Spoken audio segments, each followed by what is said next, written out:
evening, and welcome to Lee Summit High School's production of the Radium Girls. We are so grateful you've joined us tonight in support of our students and the performing arts. Before we begin, we ask that you please take a moment to place your phones on airplane mode. Even when silenced, wireless signals can interfere with our microphones and lighting equipment. Your help ensures the best possible experience for both our performers and our audience. We also remind you, video recording and flash photography are not permitted during the performance. Flash photography can be distracting and unsafe for our cast, and recording violates our licensing agreements. We appreciate your cooperation in helping us maintain a respectful theater environment. This evening, we are honored to dedicate our production to Mabel May Williams, grandmother of our school counselor, Sally Sabata. Mabel May Williams was the last living Radium Girl, and we are proud to recognize her legacy and connection to the story being told on our stage. Thank you for your support and for being here tonight. Please enjoy the performance.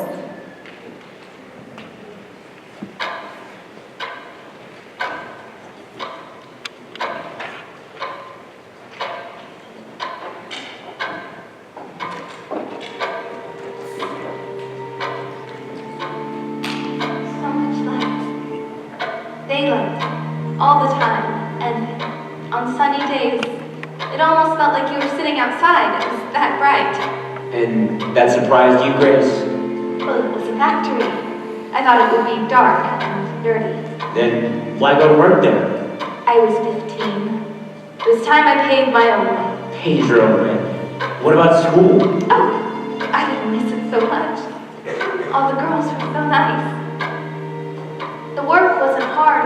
It wasn't like factory work, really. It was more like art. Painting those tiles. We were artists. I'm not really the one you should talk to.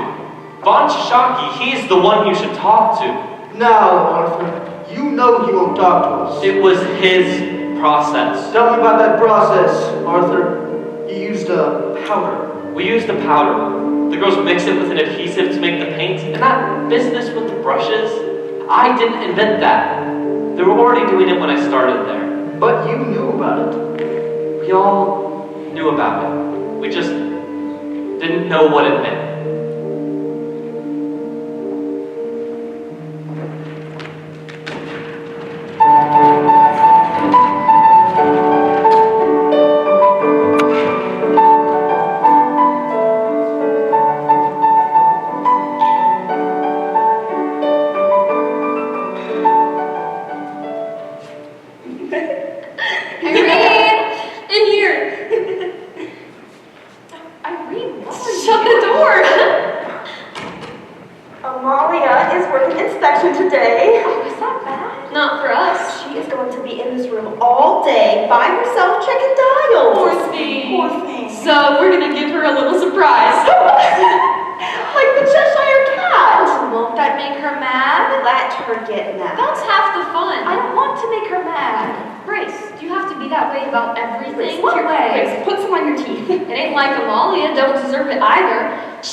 Talk to nobody either. You say, Amalia, what's new? And she just looks at you funny. I don't think she can speak much English. Would it kill her to smile? Would it? She's coming! Get the light!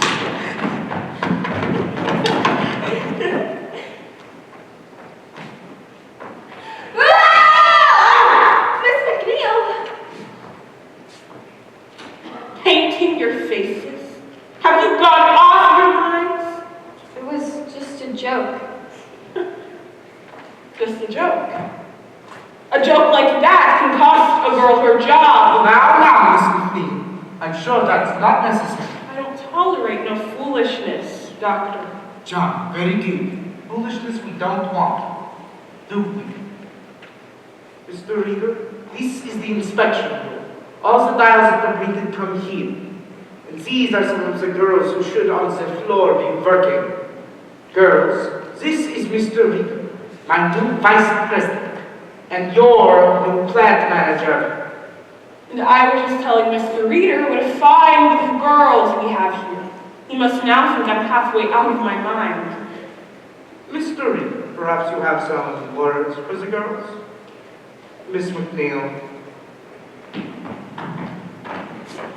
Well, girls, this paint you've been playing with, it's very expensive. You realize this? It takes several tons of ore to produce a single gram of radium. Now that is a lot of work, hard work for our men in the extraction plants. They do this work gladly. You understand why? Why they work so hard? What are we all working for? The war. That's right. The war. The dials you paint save lives. Girls. Our boys in the field depend on them to read them in the dark, no mistaking what they see. Otherwise, some of those boys won't be coming home. So girls, if you play around and you don't take the work seriously, well, that's playing into the hands of the Kaiser. And we don't want that now, do we?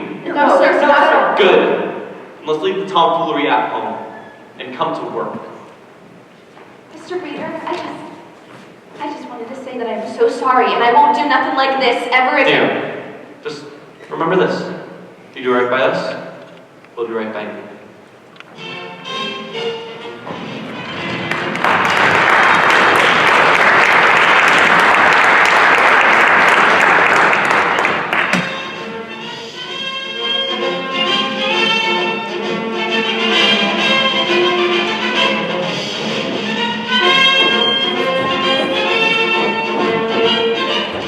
May 17th, 1921, Davidson J. Doyle here for the New York Graphics. The New York Graphics only girl reporter.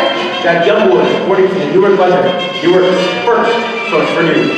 Madame Marie Curie, eminent French scientist, and brought several whistle tour around the United States. Her first stop, New York City, where she's greeted by an enthusiastic crowd of well-wishers. The high priestesses of science headed towards Washington to receive the gift of 1 gram of radium, valued at $100,000. Purchased for her by the members of the Marie Curie Radium Club, an association of over 100,000 Americans. Who each gave $1 in support of humanitarian research with radium. Grace, over here. Irene, look, I got my certificate. Member Marie Curie Radium Club. You gave it $1? It's all for science. Science? What about my room and board? Oh, look, there she is.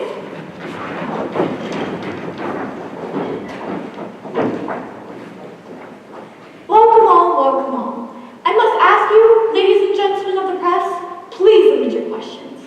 Madame Curie is about to embark on a very exhaustive tour across the country, and she is under strict doctor's orders to rest. Although, in the typical fashion of a scientist like herself, who only devotes her life to her research, her life's work, she has refused to rest. Madam Curie, what will you do with the radium? Eh?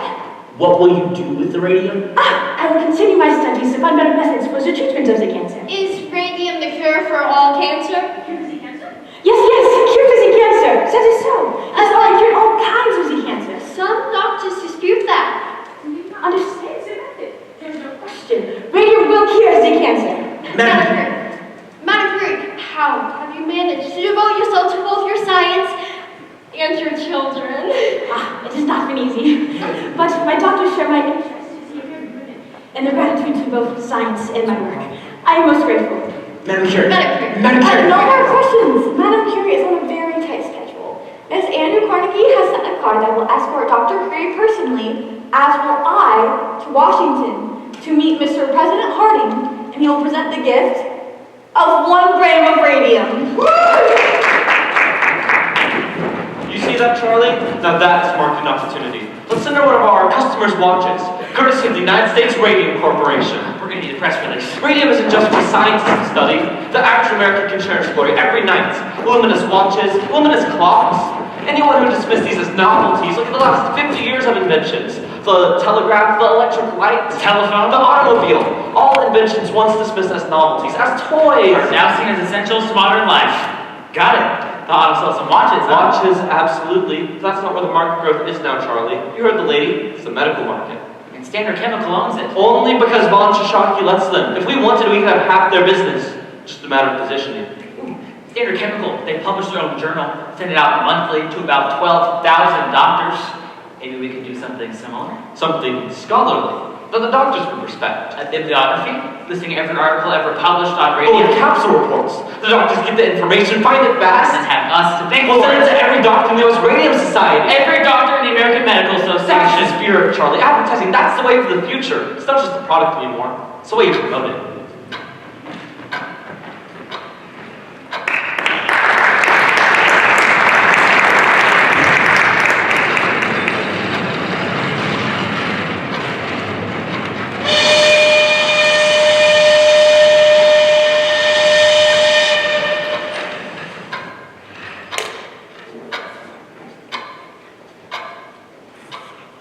You really should have been there, Grace. The church, it was filled with flowers. There were lilies and incarnations and orchids. Oh, you know how Amalia just loved orchids. Those weren't orchids. They were orchids, Irene. Flags. Orchids! I know, an orchid when I see one. Purple orchids.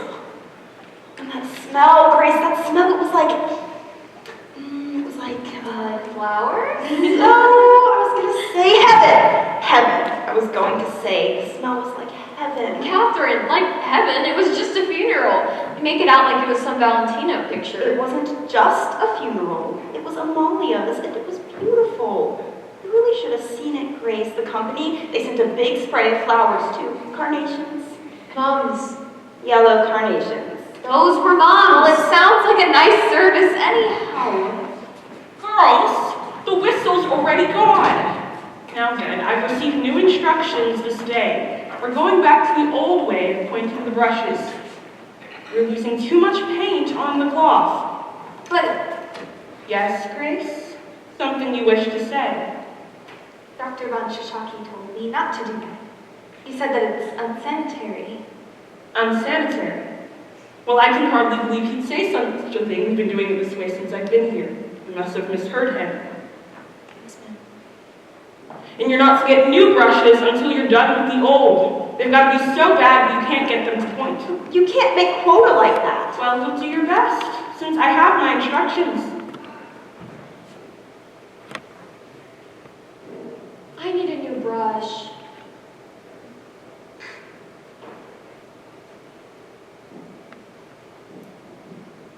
It's not for us to be asking questions, but for us to be doing the work.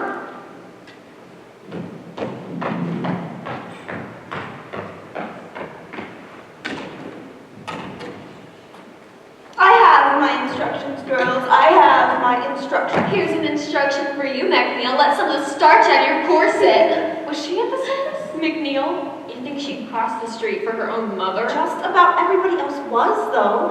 You was about the only girl from the floor who wasn't there. Well, I wanted to come, but then, with Mom working, and then I have to watch the little ones. Well, you could have brought them. I'll send them. It was me. I tried to get there. Just lay off. Grace feels as bad as it is. Are many of the fellas there too? Yeah, lots of fellas from downstairs. Well, let's see. There was the guy from the front office. I can't place his name. Oh, no, Mr. Rob. Yes, Mr. Rob. And Dr. Von Shishaki was there. And Mr. Reader. And he left early. So he was there all the same. And Grace, that one fella from Crystallizing, the one with the red hair. Gosh, do you know who I'm talking about? The tall fellow with the freckles. Yes, and he snaps his fingers all the time. George. Yeah. Jerry. I think it is George. It's Jerry. Jerry Malone. He's the one who is always flirting with Amalia in the day room. Oh, yes. Oh, and Grace, after the service, he walks up to the coffin and he goes like this. And like this, he goes. No. Yes. Oh, really? Oh, for pity's sakes. Well, it's true. Nobody could believe it. So what if he did? What? He was in love. That's so what? Don't you think so, Grace? Well, I guess he had to be if he did that. And can you imagine? Can you imagine if he loved her so much, but could never tell her, could never bring himself to say because she was so beautiful and he was so shy. And now it's too late. It's too late, and their love is forever thwarted, and he'll never get the chance to tell her ever again. Poor Amalia. Poor Amalia. Poor kid. Her family took it awful bad, Grace. Albina, Quinta, every last one of them just crying. Even their father. I had never seen a man cry before, and not like that, but he was just bawling like a baby. And you know why, too? As their daughter had just died. What she died from. Irene, don't go spreading stories. It's not a story. Our vine had told us. No reason Grace shouldn't know. No, what? What? Amalia! Isn't it awful? And Albina said their father is fit to be tied to 6 daughters, and ain't none of them never going to a dance ever again. All because Amalia upped and died from syphilis. What? I can't help it if that's what she died from. You don't know that for sure. It was on the death certificate. Anemia and complications from syphilis. Amalia was ever so nice. Guess she got around more than we knew. Maybe it's a mistake. Maybe the doctor got it wrong. Oh, come on. Doctors can be wrong sometimes. That's true. The doctor was wrong about Aunt Ivy. Well, what's Mama got to do about it? Irene, don't you remember? Up until the day she died, the doctor said that Aunt Ivy would be just fine. Would take a cup of tea, get a good night's rest. And 2 days later, we was burying her at the Rosedale Cemetery, so... Girls, your attention, please. The gentlemen are here to make an announcement. Thank you, Mrs. McNeil. Girls, we're here to put a few rumors to rest. And to explain a few changes, Jacques. Yes. As some of you may have heard by now, the doctor is stepping down. And he wants to take this opportunity To make Mr. Goodbye. Mr. Reader has kindly consented. Some of you I have known since you were little girls. Coming here, there is a war. Working so hard. Day after day at the bench. 200, 300, some of you 500 dials a day. So excited to be part of our work here. With this company, I start my own kitchen, makes things a penny. I knew I found something miraculous. Something to make life better, easier. And now, what do I read? More and more uses are there for the radio. More than I ever imagined possible. Thank you, Doctor. Yes. Thank you, Doctor. Now, girls, the doctor is a very busy man, and he must be getting on his way. So let us wish him the best of luck in all his future business ventures. Very good. Now then, girls. And let us also good luck wish to Mr. Reader. Up to the plate he steps as your new company president. Thank you. When he came to us 4 years ago, I saw in him a young man of great enterprise. Thank you. And great ambition. Yes, thank you. Little did I guess the direction that ambition would take. But is that not one of the great things about this country? Is the opportunities it provides a young man and his friends? And so, girls. And so, ladies, let us wish Mr. Reader the very best in my new direction he intends for the company. New direction. Was to slow down the dial. Now, doctor. And focus shifting to the medical market, there are going to be some big changes, Jacques. What the doctor is referring to is some of our larger customers are setting up their own dial painting studios. Which means less work for our girls here. Yeah. In the short run, things might slow down a little bit, but Waterbury Clock Company in Connecticut needs help set up their own studio. We intended to announce it next week. We'll make the announcement now. Mrs. McNeil? We'll be asking some of you girls to head down there. The work is supervisory in nature. That means more pay. You have some girls in mind? Louise Conlon is one, Sarah Deutsch, Lena McCarthy, and Catherine Schwab. The entire list is downstairs. I'll post it today. Fine. There you have it, girls. Now, seeing as we are all on the clock, we'll leave you to your work. Let's back to work with you girls. Thank you, ladies. My best wishes to you all. I don't know. I mean, that's awful far from home. Tommy would cut up thick. It's gonna be fun, Grace. Don't you think so, Irene? What? Hey, what? I'm fine. Yeah, I'm fine. Why wouldn't I be okay? What? You're not bleeding.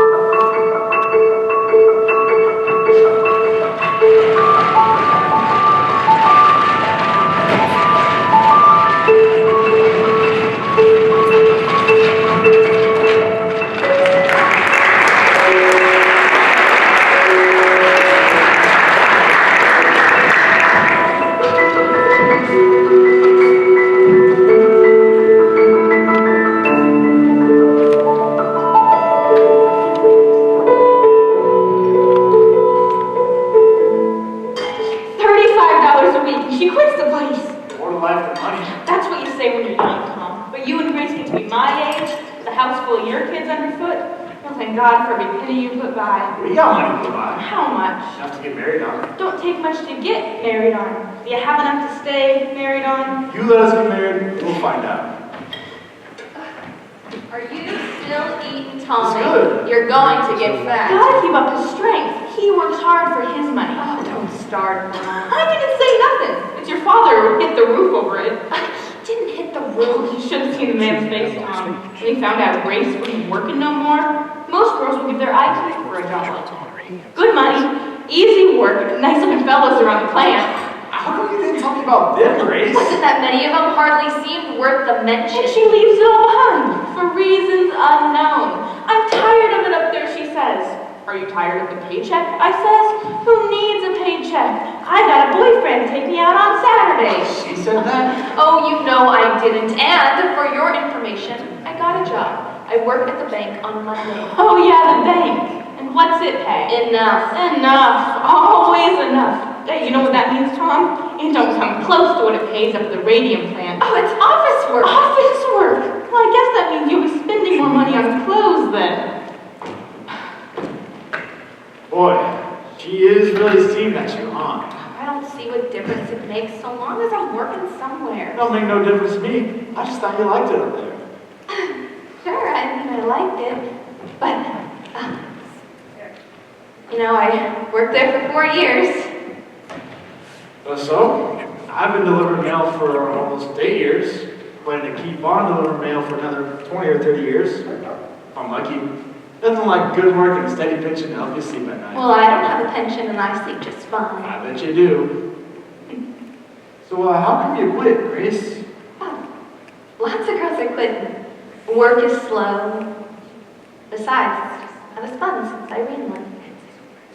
And wouldn't you rather have a girlfriend who works in the bank? Not as much as I'd like to have a wife who don't work anywhere.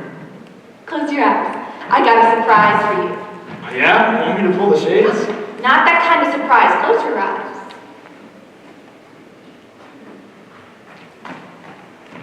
Now open. Wallpaper. For the baby's room. Baby's room? You won't kiss me? You're talking about babies? Oh, there's gonna be babies eventually, Tommy. Well, sure, Grace, but most girls, they get married before they decorate the nursery. Just plan ahead for once. Pick one. Both the same.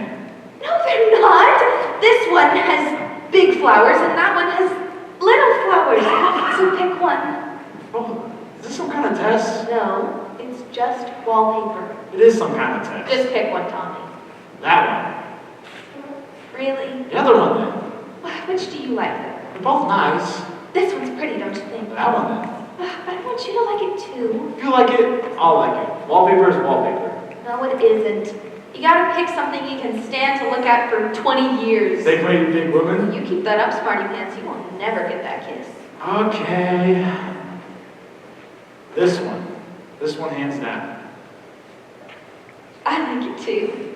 A nice neutral yellow that goes with either a boy or a girl. And until the baby comes, you can use the room for other things. Yeah? Like what? Like a painting studio, maybe? Painting studio, maybe. Didn't you get enough of painting at your work? Not the kind I wanted. Tommy, whenever I was in school, I did watercolors, and ever since I started work, I just don't have no time. Once we're married, I just want some time. A little time to myself. So I can do watercolors. Or oils, maybe. Maybe portraits in oils. I could paint your picture if you like. Why not? It's a big picture of me and we'll hang it in the outhouse. All our friends will come around and use the can so they can look at it. Oh, the way you talk sometimes. Ah, Grace, you want to paint pictures? Paint pictures. I ain't gonna stop you. You say that now, Tommy, but you wait till we get married and you'll change your tune. Sure, I'll be whistling Dixie. Wait till you come home. All wore out, some Christmas maybe, when your roots had 3 times the mail. Oh, and maybe some dogs took after you, and maybe some old lady has had you waiting on her stoop, telling you all about her grandchildren, and you wouldn't have the heart to tell her you can't talk. I know you. And so then you come home, all cranky and laid besides, hungry, wanting your dinner. And then there I am, in the kitchen, with an easel set up, and a drop cloth on the floor, and my paint's all over the kitchen counter, and your dinner nowhere in sight. And then what would you say? Better be a picture of me you're painting. Well, I know what you'd say. Where's my dinner? That's what you'd say. Where's my dinner? Well, sure, Grace, but you know, I still admire the painting. Just want to look at it in her full stomach is all. So how did I do? Pick the right wallpaper? I don't know. Maybe I'll go look at Stripes. Stripes, polka dots, I don't care anymore, Grace. Let's just get married. Plenty old enough. Tell your mom we ain't waiting anymore, we'll just run off. Tommy, we are not running off. We're gonna do it right. A nice church wedding with flowers and music, and then a week at the seashore, just us. And then we'll get set up in this room. It'll be fun. Your mouth hernia? Yeah. The dentist says that he wants to pull another tooth in the back. Well, what's a tooth?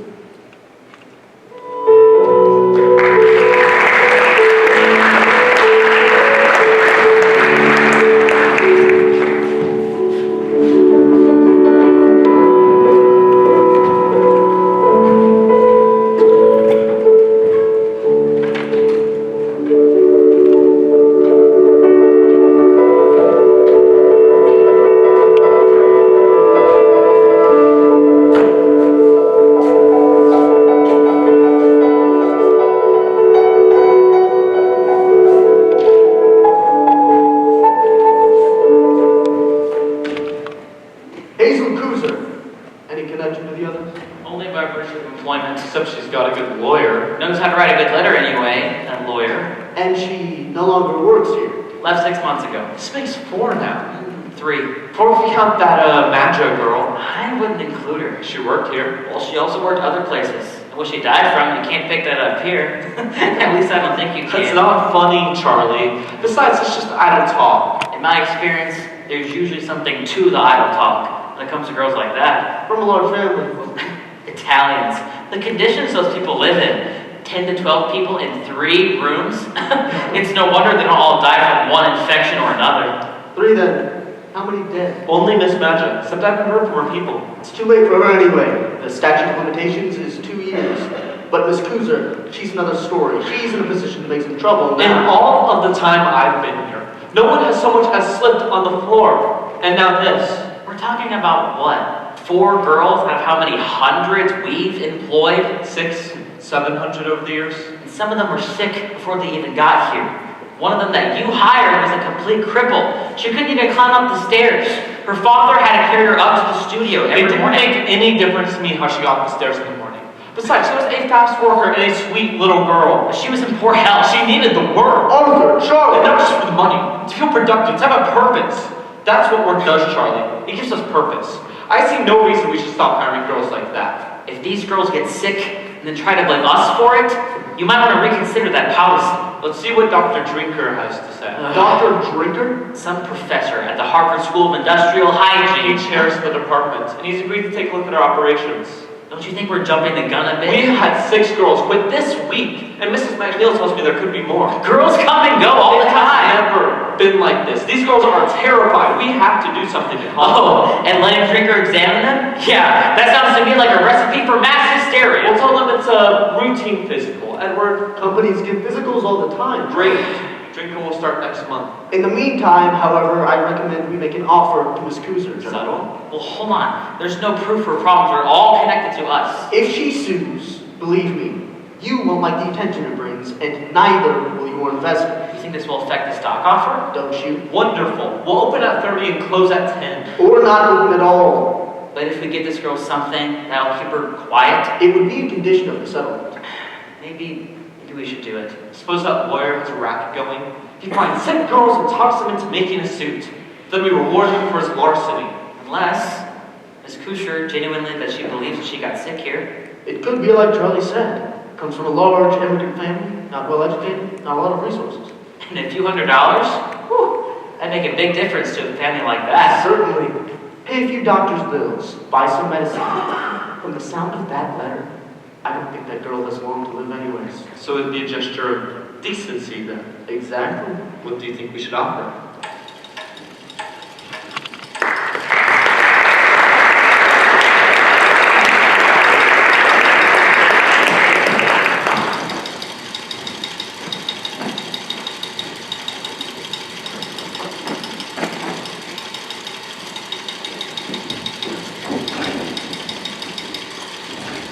March 24th, 1924. Jack Youngwood reporting for the New York Ledger. Nancy Jane Hellum here for the New York Graphic. It's the New York Graphic's only thorough reporter. Could radium water pose cure for crippling arthritis? Scientific studies suggest a connection. Dateline, Orange, New Jersey. Radium water products offer a miracle cure for crippling arthritis. Some patients report a significant abatement in their symptoms. Miss Jeremy Michaels of the Bronx tells her radium water transforms her life. My pain got so bad I could hardly bend over. While others report only mild relief. This poor, brave woman could not even bend down to kiss her little ones goodnight. And I'm 3. Let me tell you, they are a handful. Dr. Harrison Martland, Chief Medical Examiner for Essex County, commented on the study. Preliminary ethics. Your recommendations, Dr. Martland? I advise further study. Further study.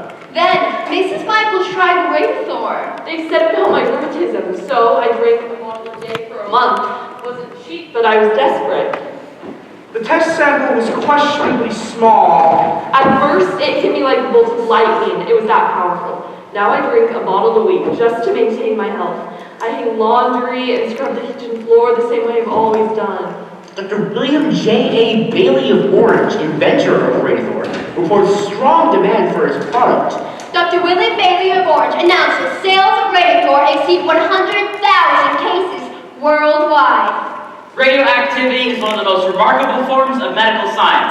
I drink Radium myself, and I can vouch for its power. A bottle a day. At $1 a bottle? Worth every penny. Yes, indeed. I myself was the picture of lethargy before I discovered the vitalizing qualities of radium water.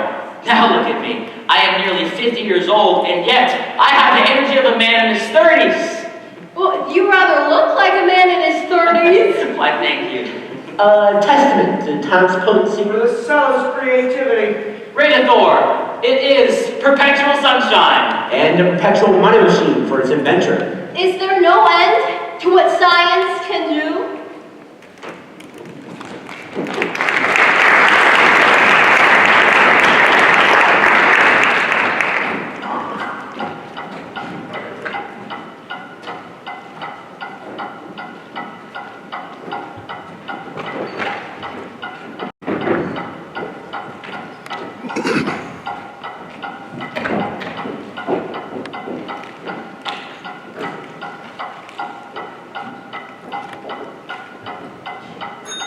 Maybe we should have made an appointment. Don't need no appointment. It's a busy place, Catherine. If we haven't made an appointment, maybe you should make one. Should need no appointment for this.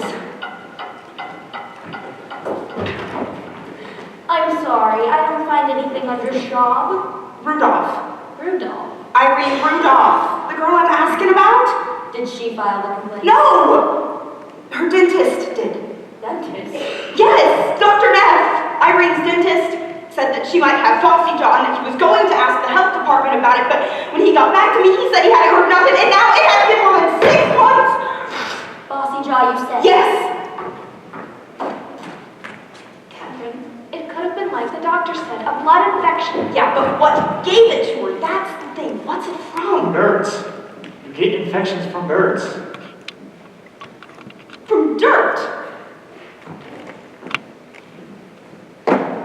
Her face puffed up like a pumpkin. Her jaw was rotted so bad she couldn't eat nothing. Do you think you'd get something like that from dirt? You get it from phosphorus.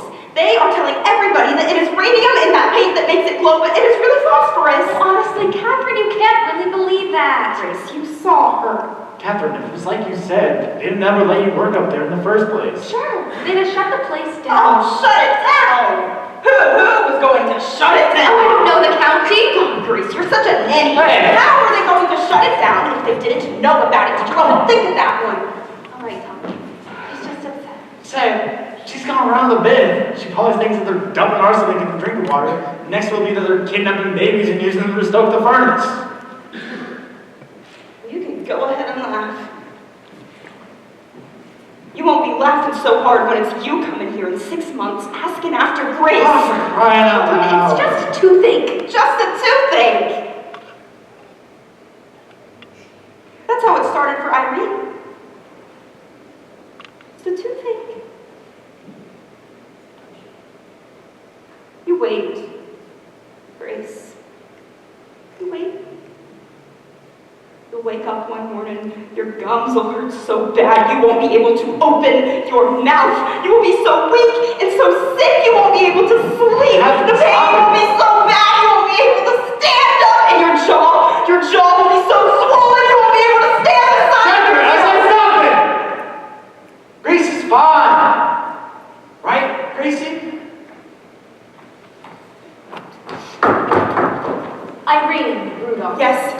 She worked for the Radium Girls. Yes, ma'am.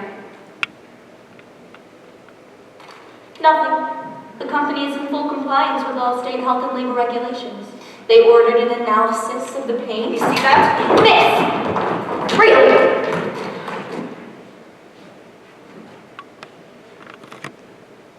Who was Miss Young? That's the health officer, miss.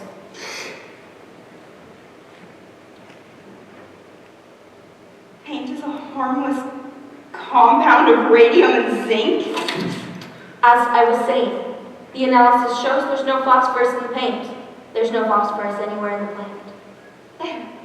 Do you see, Catherine? Miss Young toured the plant herself. She found nothing amiss. I'm sorry.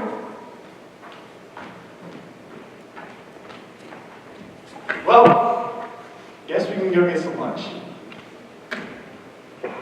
I want to file another complaint. He already did an I investigation. want to file another complaint! Brother. I just don't see what good this is going to do, Catherine, to make such a fuss. I want to file another complaint! Catherine! Grace! 3 surgeries!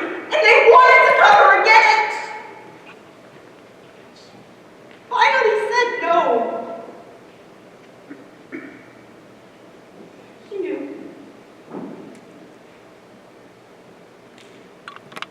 What was left of her jaw was rotted so bad, and the smell was terrible.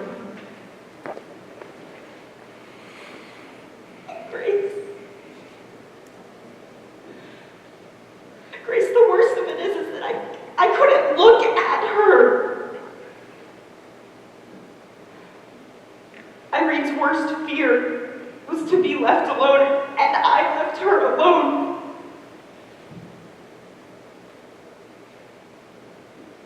When she died, it was the middle of the night, and nobody was with her.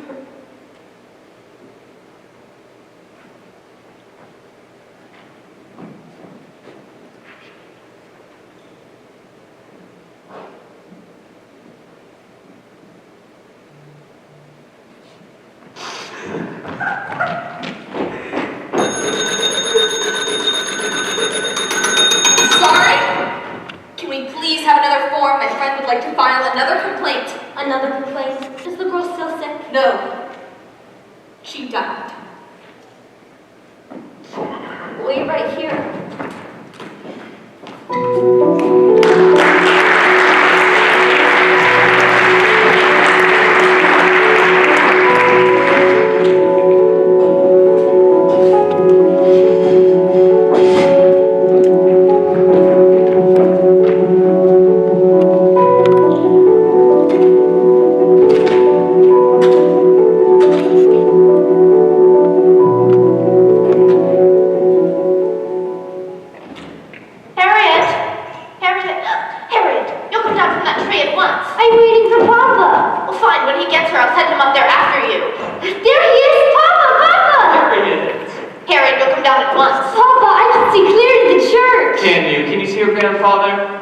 No, but I can see the schoolhouse. You think this is funny?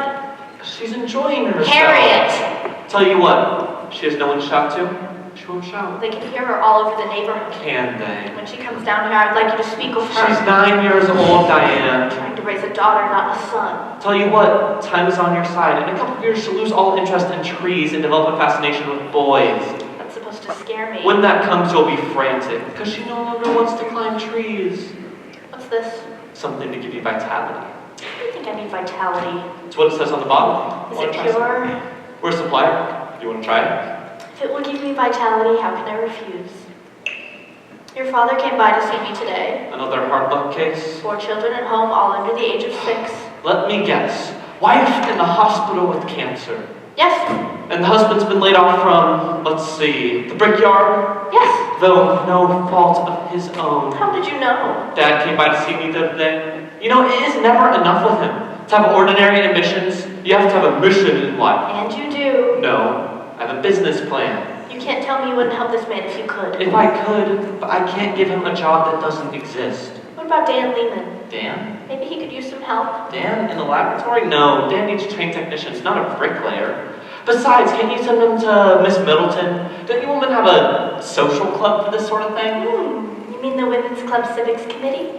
Right. Yes, the club takes an interest in such cases, but we're not an employment service either. Which is why I thought you could help him. You love being married to the company president, don't you? It has its advantages. Ever think of changing it in? Do you? The other day I got my shoes shined. As I sat there and watched the boy work, I thought this is quite the enterprise. The work walks in, the work walks out. No inventory, no warehouse, no stock price, no health And you inspector. trade it all in for your own shoe shine stand. Fewer headaches that way. So you're in those moods again. What happened today? It can't be the market, it went up. So you're reading the financial pages now. I'll have to entertain myself somehow. So what happened today? You're being very strange. Am I? I'm sorry. You can tell me, you know. Nothing to tell. Really. It's just gonna be our best year yet. So it's the prospect of success you find so disheartening. I'll get my checkbook. What for? For your bricklayer. Artie, he needs a job, not charity. What is it your father always says?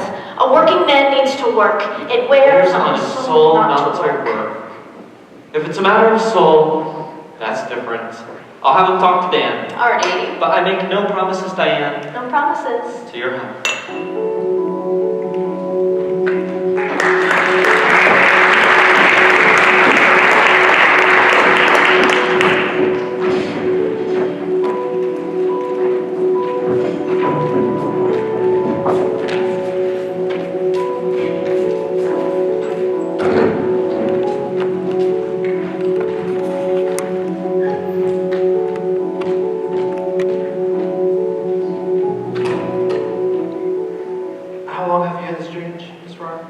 A week or two. It hurts.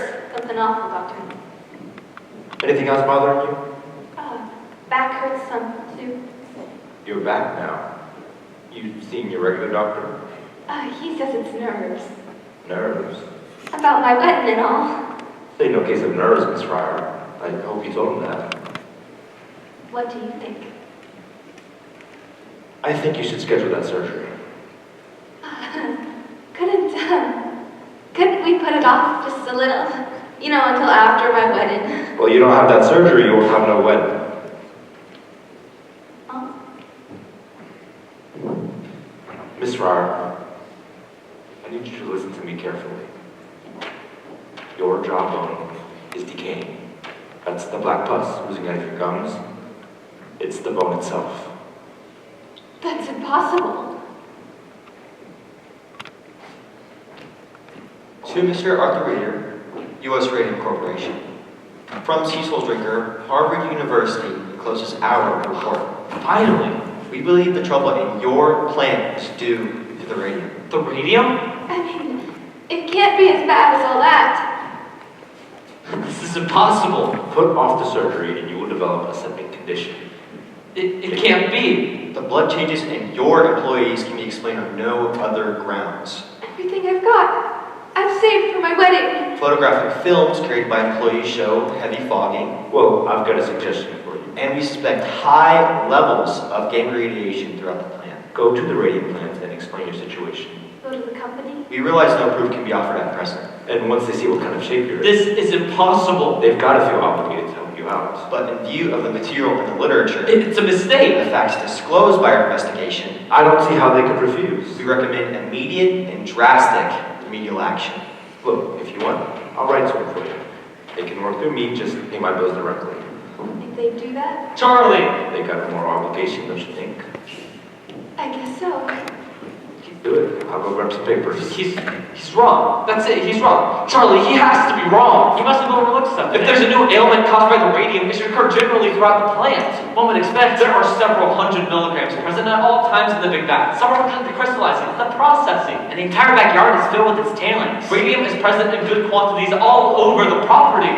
If it's the radium, then the highest incidence of illness should be in the laboratory. And no one there is sick. Perhaps some combination with the radium and the zinc. Something peculiar to our plant alone. A bacteria, perhaps, in the brushes. It can't be the radium. There are dozens of application plants across the country. Not one of them have reported anything like this. The Department of Labor wants to see the report. I'm aware. What are we going to tell them, Arthur? This tears us into pieces. How do we answer them? They want to see the report? Fine. We'll send them this. One page. The most important page. Drinker won't understand It's a proprietary report. What we do with it is our business. The Department of Labor. I just need time, Charlie. Just a little time. They can shut us down. Scientists, government men, none of them understand what it takes to run a business. Von Shishaki thought advertising was a dirty word. He laughed at the very idea of promotion. But we showed him, Charlie. We showed him. We are the world's single largest supplier of radium, the largest in the world. You know what it took for us to get here. You can't think I will stand idly by and let our good name be dragged through the mud. Trust me, Charlie.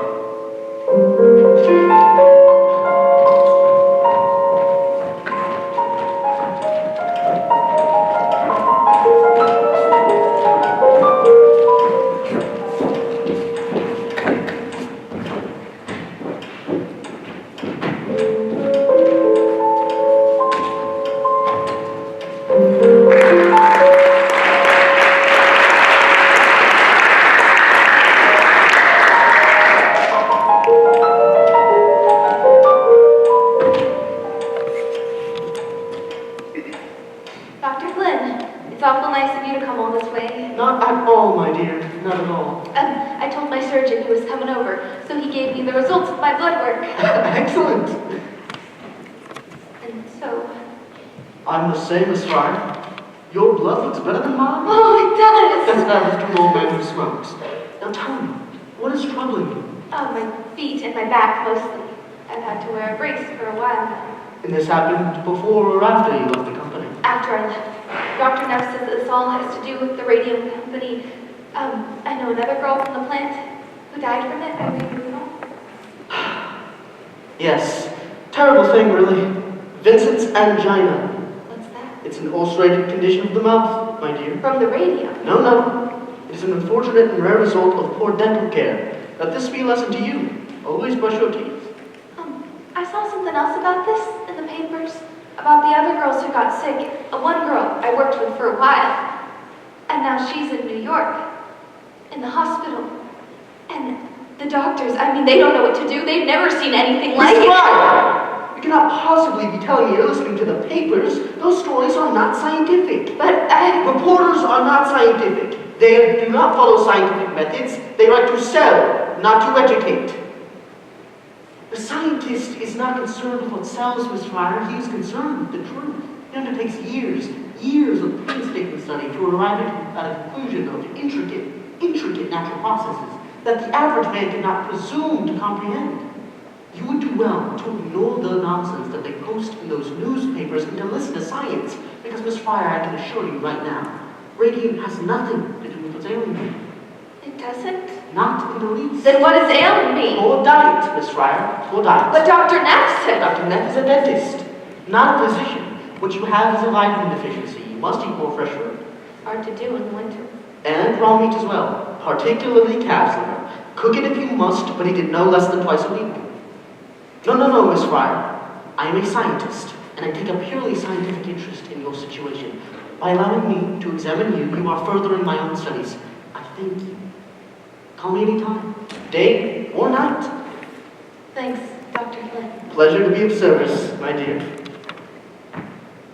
Dr. Frederick Flynn, PhD, Physiology, Columbia University. Hold on. PhD? That's not a real doctor. My findings, Mr. Reader. He has seen half a dozen girls used to work at that plant. The word I hear, he's working for the company. An objective evaluation, I trust? The source of my funding has no bearing on my research. I let that fella examine me. I did not examine her, per se. It was not a medical examination, per se. You still offered her some useful advice. I did my best for her. And every girl he sees, it's the same thing. There's nothing wrong with you. Your blood is better than mine, he says. How are you doing on the rest of the report? The animal studies that I have so woefully conducted reveal no adverse effects from the radium. The problem, as you suspected, is one of personal hygiene only. I can't believe somebody would do that to you. Straight out lie to you like that. Nothing surprises me. Exactly like you said, Catherine. Those people, they'll say anything. They'll do anything. Except the right thing. Well, we're going to make them. Catherine, we are going to make sure that somebody hears about this. I am grateful, Dr. Flynn, but I am particularly grateful to hear that the young lady you examined is doing so much better. No. I did not examine her. I merely consulted with her. Nevertheless, she is doing better, isn't she? From what I can see, Mr. Reader, he is on the long road to recovery. Excellent. Here is my statement of fees and expenses. Mr. Lee will draw you a check.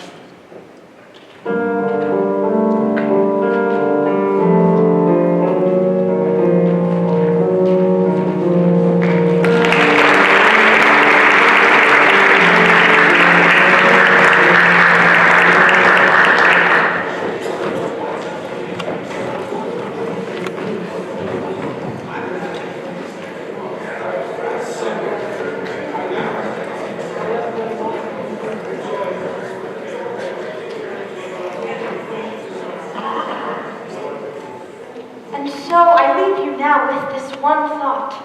Ladies and gentlemen, we do not have to accept injustice. We can use our powers as consumers to influence the practices of those who would wish to profit from our patronage. Thank you.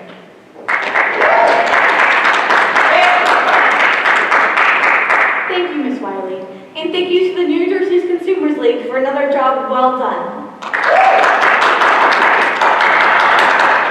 That concludes our program for this evening. I don't believe we have time for any more questions, but we'd love if you join us next door for some light refreshments. You want anything? My throat's a little dry.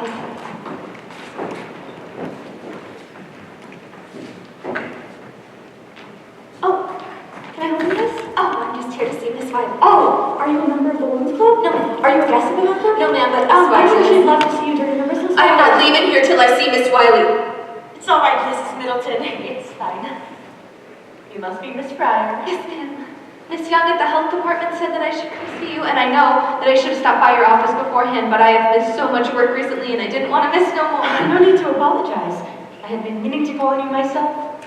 Please, sit down. Catherine and I, we wrote to the company about our troubles, but we didn't hear nothing back. So then we went to go see a couple of lawyers, only they said they can't do anything because it's been so long since we left the radium plant. Something about the law won't allow it. The statute of limitations. Right. Oh, and then one lawyer said that he would try to sue anyhow, only he wants $1,000 up front.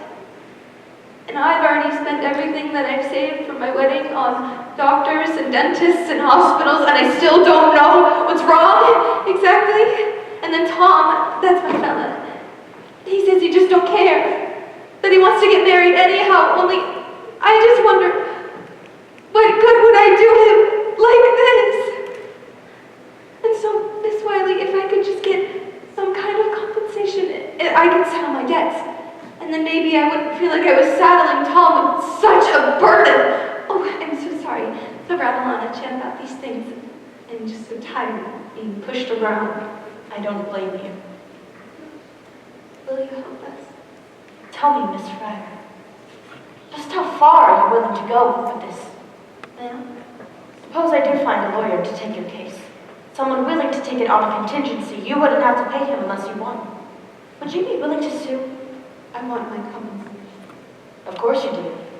Now suppose the company says, here's some money for you, Miss Fryer. Only you are to tell no one what we've agreed to. You are to say nothing about how you got sick.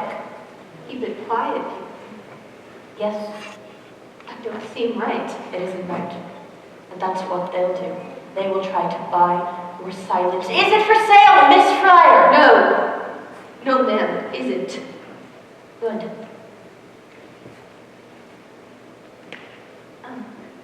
But can you help us? I think I can help you if you're willing to take some chances. Chances? Miss Fryer, if you're willing to set aside your own need just for the moment, we can put a stop to that company. We can stop them dead in their tracks. What do I have to do? We start by putting you on page 1. Page 1? You wanted to talk to the newspaper? Well, not just one newspaper, many newspapers. Is that really necessary? All we want is for Grace to get her compensation. Honey, let her finish. I understand your concerns, but this company has already shown it's willing to go to the extremes to protect itself. No, I'm afraid the only way we'll get to them is to hit them where it matters the most. Their public image. When every newspaper in America tells your story, how you were sorely treated, how you suffered, how the company denied all responsibility. Believe me, Miss Fryer, when that happens, Arthur Reeder will come to the table with his hat in his hand. All right, Miss Wiley. I know it's a little frightening. Oh, that's fine. Right now, I'm more angry than I am scared. Good. You hang on to that anger, Miss Fryer, only be sure no one else sees it. Public sympathy, Miss Fryer. That's our strongest weapon. And the public doesn't have much sympathy for an angry woman.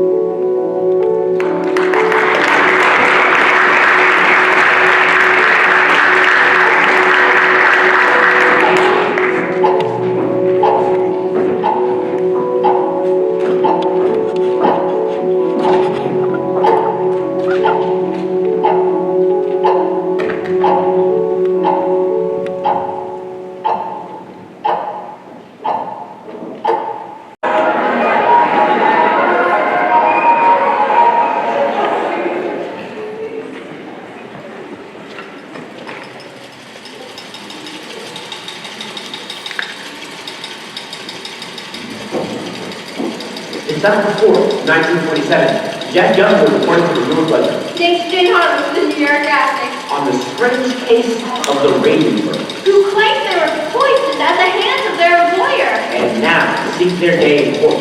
$250,000. That's a price tag on their suffering? $250,000? Ask me, it's all shit! What do you mean? Those girls are very sick. Sick working, sure. Doctors say the Radium Girls have only a year left to live. Only a year to live and 250 grand to spend. What would you do with that type of money? What would you do to ease your last suffering days on Earth? What would you do with $250,000? I'd buy a wardrobe like Ivan Castle's. I'd give it all to charity. And then I'd travel around the world, first class, with all of my friends. Alright, stop! I was by my wife on a fur coat and a diamond the size of New Hampshire. I'd use it to pay my medical bills. And to pay off the second mortgage on our house. The one my father took out to pay for my last operation. Pretty Grace Fryer sits at home, Suffering bravely this whole ordeal struggling valiantly to keep up her flagging spirits. for the sake of her family and her friends. It hurts to smile. But I try to smile. I know that if I don't smile, I'll go crazy. Tell us, Miss Fryer, how does it feel knowing you have such little time left? I try not to think about it. It must get to you sometimes. Knowing what you've been through. And the company getting fat off your labor? You know what they say about that is? No! Don't you just want to punch somebody? No, that won't do no good. I'd rather just think about how it's going to be when justice prevails. Then maybe I can do something nice for the folks. Send them on a trip. They never did have no honeymoon. What a fine example of womanhood. We can only aspire to bear our cross in life as nobly as this young woman.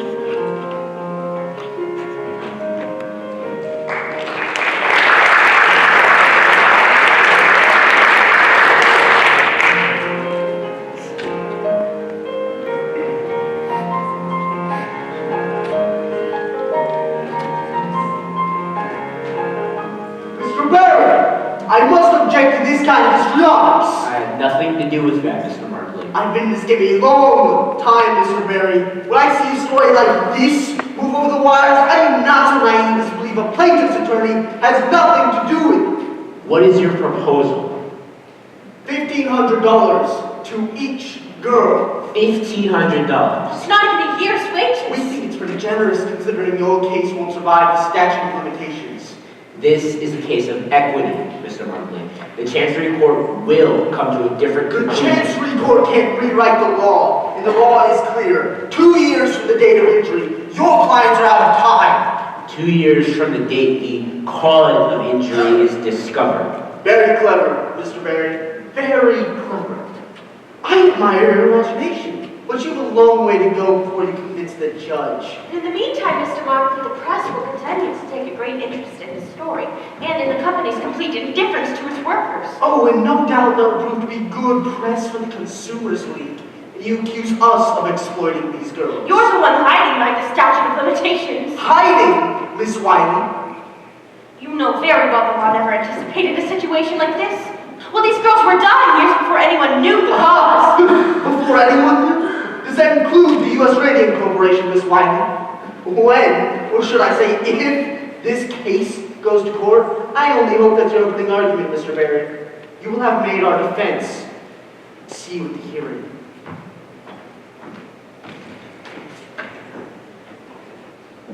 The arrogance of that man.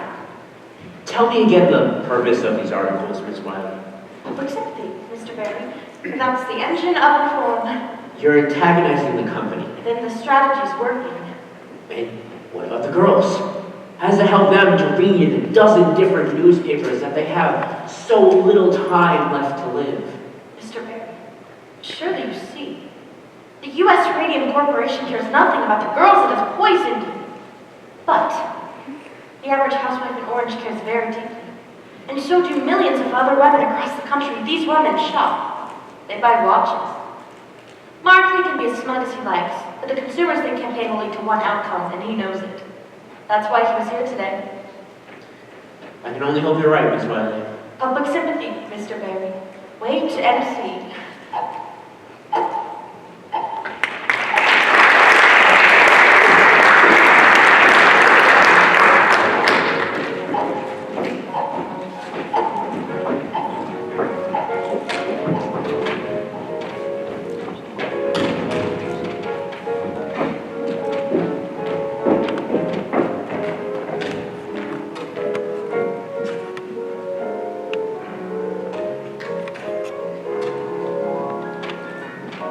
Dear Miss Shaw, I read of your sad story in the Boston Globe, and I'm so sorry for your plight.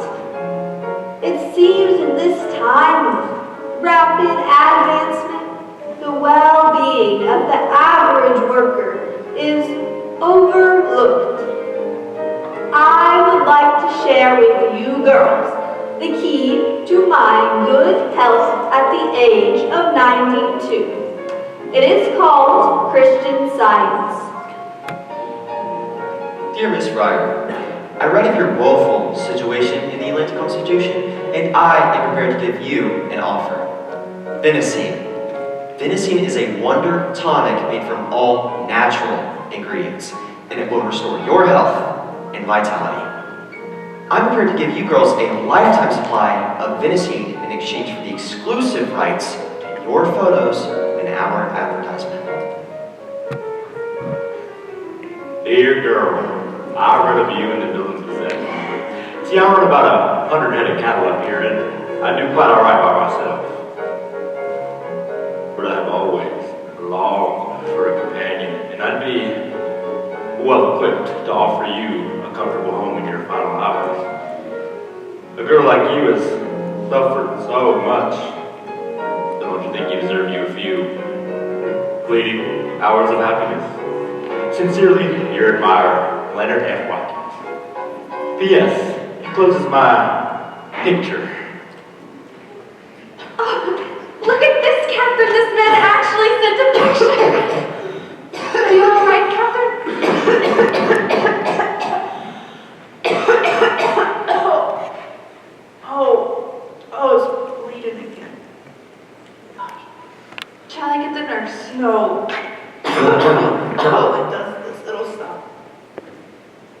Maybe we should go. No, don't go. Don't you need to sleep? Who can sleep? I never sleep. Well, you'll sleep tomorrow. Yeah, I might not wake up. Of course you'll wake up. Sometimes you don't come out of it so good. My mother, her cousin, she went to the hospital for her appendix, and she didn't come home again. Just can't think that way, that's all. Look at all these letters, Catherine. Miss Wiley said that folks would be on her side, and she sure was right. I mean, look at this one from California. What if we don't win? Of course we'll win. But what if we don't? My father will lose his house, we'll be on the street. Your father will too. He must owe thousands. And you and Tom, you and Tom, you will never get married. How can you stand it? Please. Grace, how can Tom stand it? Yeah, I never hear him complain. Catherine! When the judge hears our testimony, they are going to pull for us. I mean, all they have to do is take one look at us. It'll be over in a day. You think? That would be a sight, wouldn't it? Mr. Reader's face when he takes the stand. Now, you want to read more letters?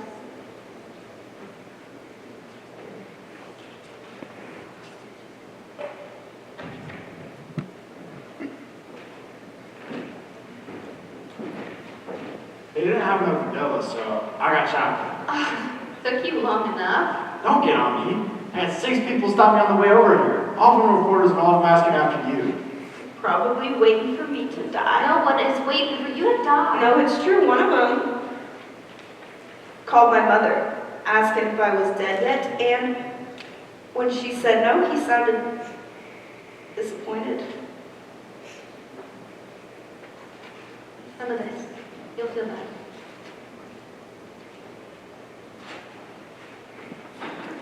You girls, how about a picture? For the love of Mike, what are you doing? We need some pictures for the graphics exclusive on the girls. Exclusive? What are you talking about? $5,000, that's what. What do you say, Grace? That sound good to you? Think you could use $5,000? I don't understand. Perhaps you're familiar with Bernard McFadden. Who? That aid dealer? Herbalist, Mr. Creeder. Herbalist. Bernard McFadden, patent herbal therapies or something to get your goose back on your feet. And the graphic will pay for it. All we ask is the exclusive right to your story from here on out. See it for yourself. You want to pay us to go see Bernard McFadden? Let me see that. But easy money, huh? They're serious, Grace. The graphic always says their business on the up and up. I don't know. Grace, what does your father owe on the house exactly? Not exactly. That last hospital bill. That was a couple of hundred at least. Please. Maybe we should think about it. And all we have to do is talk to this herbalist fella. Of course, we have to get our money's worth. A regular series of features with pictures following the course of retreatment, illness, recovery, depending on how it may go. And then you print whatever you want. Maybe we add some color. Everybody add some color. It don't sound so bad. Maybe we can talk to Miss Whiteley about this. Mrs. Whiteley, what's it to her? You're the one with bills to pay. Wouldn't be right. Doing something like this and not talking to Miss Wiley first. No, come on, Grace. You're a big girl. Can't you make your own decisions? Of course I can make my own decisions. Even if it came from the company. Yeah, well, the company owes a lot more than that. If you ever see it. About just don't seem right. You're gonna talk to the reporters anyhow. Why not get some out of it? He's right, you know. Why give her story? Why when people are dying to read it? Trust me, your girls will crash you big. The day we ran the feature on you, bang! Sold out of every copy on every newsstand. Everybody can sympathize with the plight of a poor, sick girl facing certain death with no hope of fulfillment in motherhood. I'd like you to go now. My friend is very tired and she needs her rest. Grace, at least think about this. Sure. Think it over. I understand you're worried about what people will say, but hey, you gotta worry about your own interests here. There's no reason you shouldn't get anything out of this. Look out for who's number one, that's the way. Everybody else is out to get what they can, for sure. Why should you sit back and keep your nose clean when everybody else is up to their elbows in it?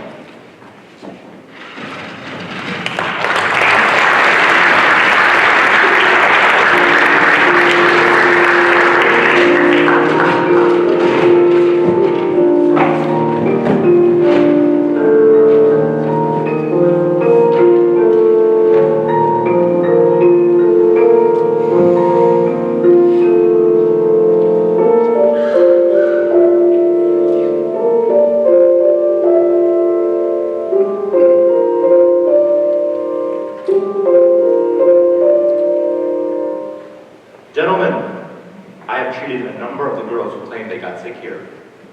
One of the girls' jaws had rotted so bad, I removed it just by lifting the bone out of her mouth. As you can see. Thank you, Dr. Neff. You can put that away now. All right, well, perhaps you'd see it on the X-ray. This was a very expensive case to treat, and I never did get no compensation. I sympathize, Dr. Neff. The girl died, and her family never paid. How does this involve us? All right, well, here it is straight. There's going to be a lot more girls coming out and saying they got sick here. So, maybe we can do business. I scratch your back, you scratch mine, that sort of thing. I'm not following you. Well, suppose you was to give me a list of the girls who work here. I'd see to it that there weren't no more lawsuits. You think you could cure them? I couldn't put out a cure, no, but I could scratch your back and you could scratch mine. How so, Dr. Neff? Well, I'd examine them for radium necrosis and come up with a favorable diagnosis, say pyorrhea or something of the sort. Quite a few of the cases will just die a natural death anyways, and the rest we can put off until the statute of limitations kicks in, and then it's too late to sue. You'll persuade them they haven't got a chance against the company. That's right. And if it did come to court, I could testify that it was something else. It'd be a strong testimony coming from the dentist who treated them. And what makes you so sure these girls are going to go to you? Well, they'll come to me quickly if I don't charge them nothing. Because we'd be paying you. Exactly right, Mr. Reader. Seems you understand each other. Just what exactly are you asking for here, Dr. Neff?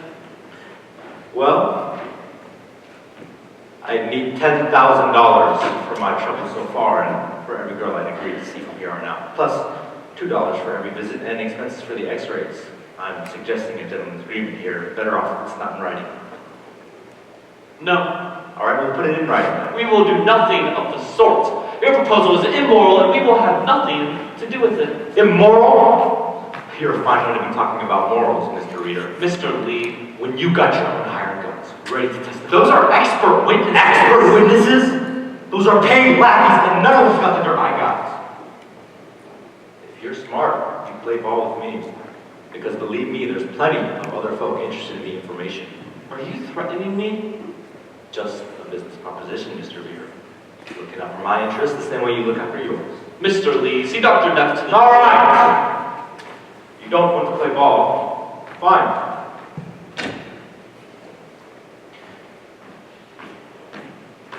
But when this all shakes out, it won't be me holding the short end of the stick.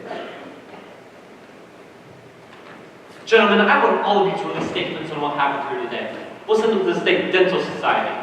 Then Neff will see who's playing ball and who isn't. An excellent idea. I don't know. Perhaps we shouldn't be so quick to dismiss Neff's proposal. What? We're in a very bad situation here, Mr. Reader. That's true. Miss Lee says you are having trouble getting girls to work here, Yes, we have lost some contracts because of it. and it's going to get worse. The papers are full of stories about those girls. Making them out to be saints. And what defense can we put out? They said that we'll try our case in court. Well, in the court of public opinion, we've already lost. Perhaps we should reconsider. It certainly wouldn't hurt to have testimony from a dentist who treated those girls. Neff could be helpful to us. We should retain him. Retain him as what? An extortionist? As an expert. Like Dr. Flynn. Dr. Flynn is a professor at Columbia University. Neff is a neighborhood dentist. But Dr. Flynn treated some of the girls. He did not treat any of those girls. He consulted with them. He dispensed medical He advice. did not dispense medical advice. He dispensed an expert's opinion, a scientific opinion. How about this? We retain Neff, but we don't put him on the stand. Just to keep him from testifying for the women. That's the most important thing. Yes, I agree. That's the most important thing. Would you agree to something like that, Mr. Reader? Mr. Reader? Mr. Reader. Edward, we can't possibly agree to something like this. We can't get into bed with a man like that.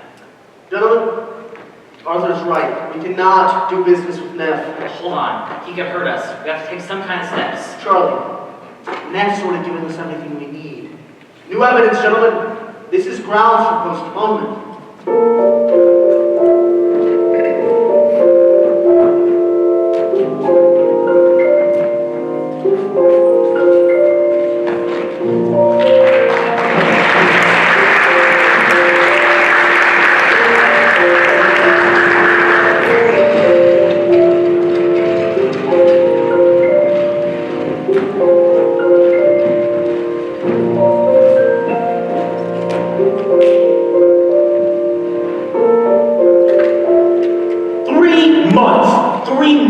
To study an x-ray. It's outrageous.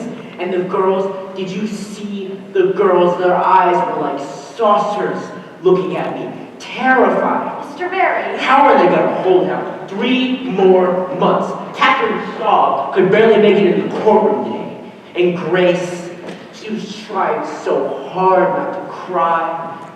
And of course, I had all the answers. Go home, girls. Get some rest.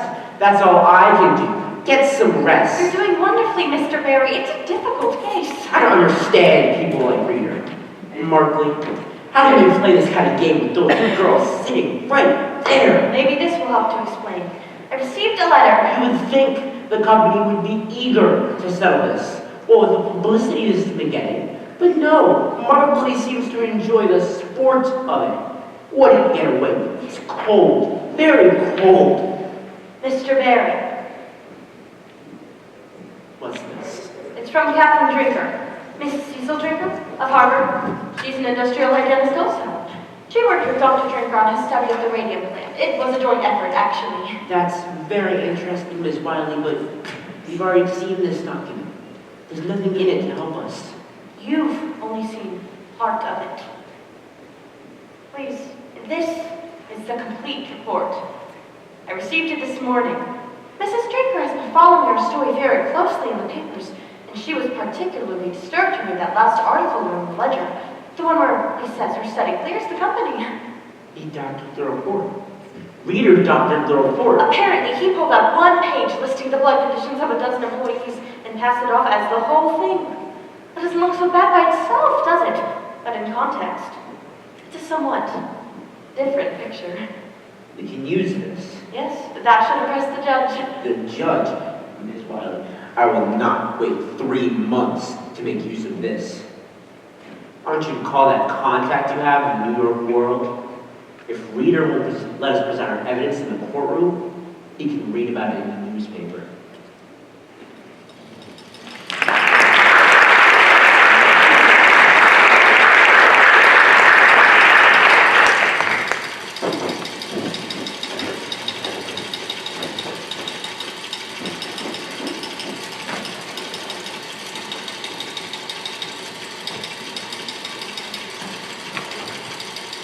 January 12th, 1928, Jane Holly here from the New York Rapids.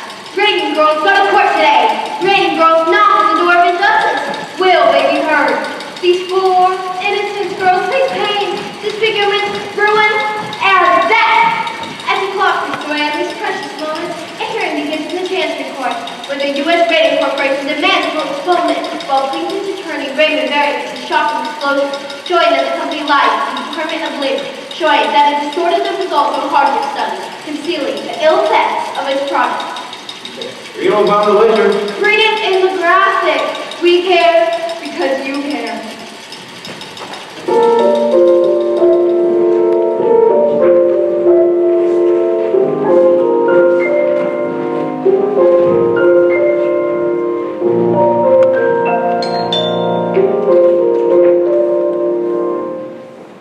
Very bad. You didn't read it? I make a point not to these days.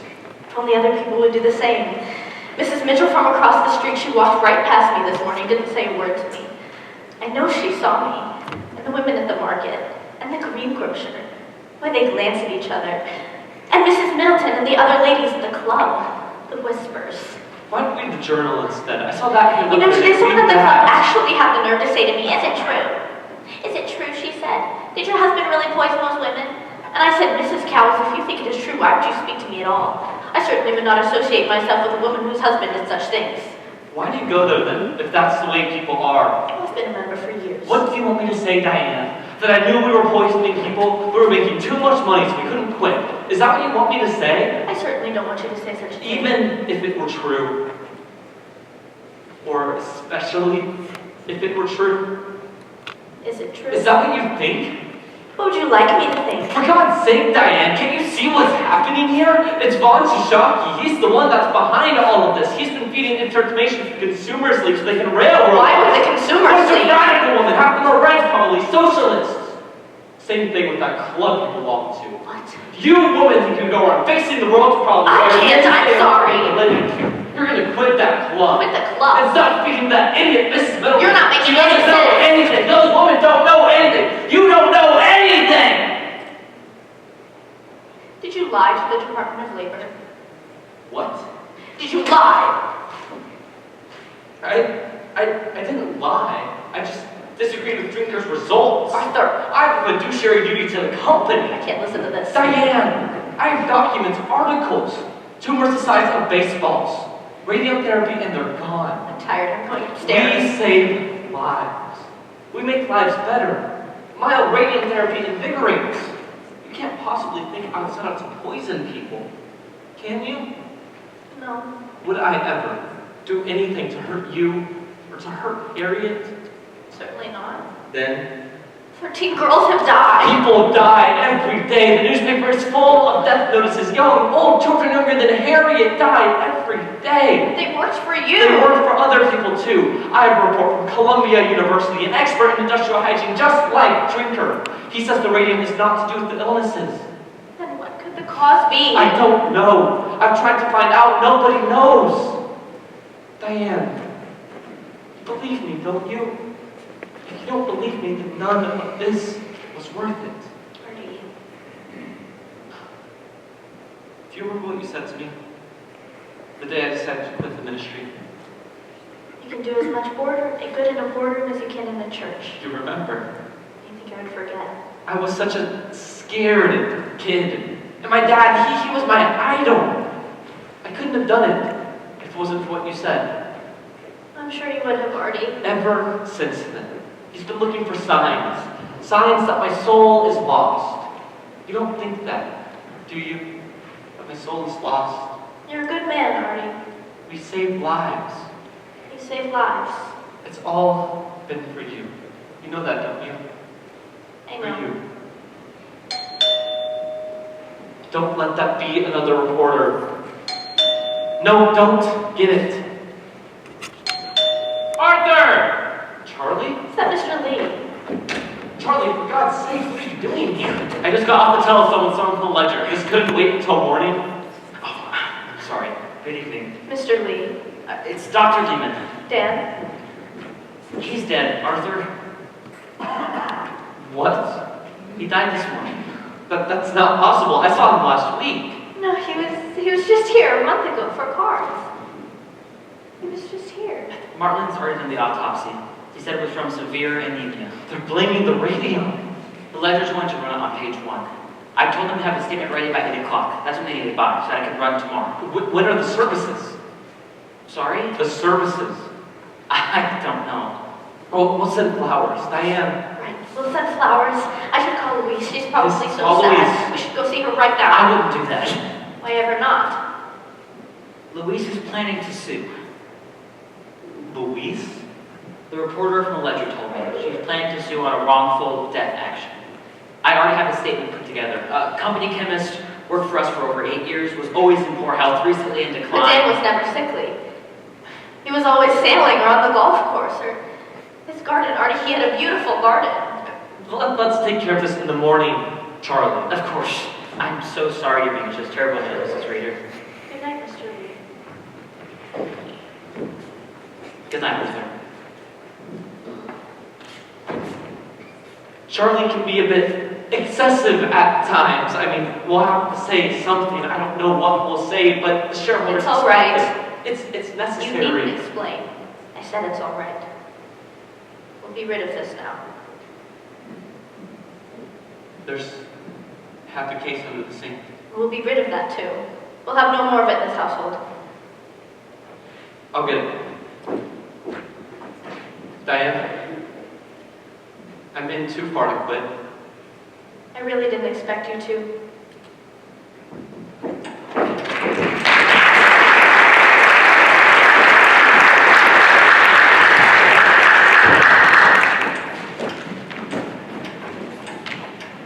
February 21st, 1928, to Mr. Raymond Berry from Dr. Harrison Martin, Medical Examiner of Essex County.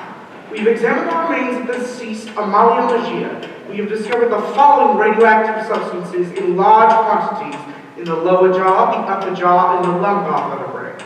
No evidence of syphilis was found.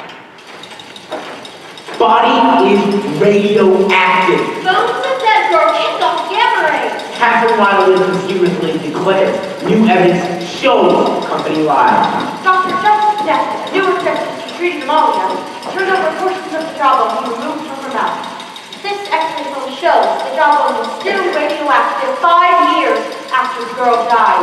Will this make your case? Will this force the settlement? Make our case? No, this gentleman will make our case. Last night, the defective exclusive, the founder of the Radium Corporation, broke his long silence with this shocking announcement. Radium is one of the most dangerous substances known to man. Dr. von Shashaki, is it true you assisted in the autopsy? Yeah. With my expertise in radium extraction, I was able to determine Miss Magia is old enough to kill 10 people. Doctor, what does it say for Mal's radiation therapy? Are you now advising against it? Radium is responsible for the deaths of these poor girls. It should be considered a most dangerous substance. Do you agree with the doctor's prognosis that the Radium Girls only have a year left to live? From what I've seen, they'll be lucky if they have that.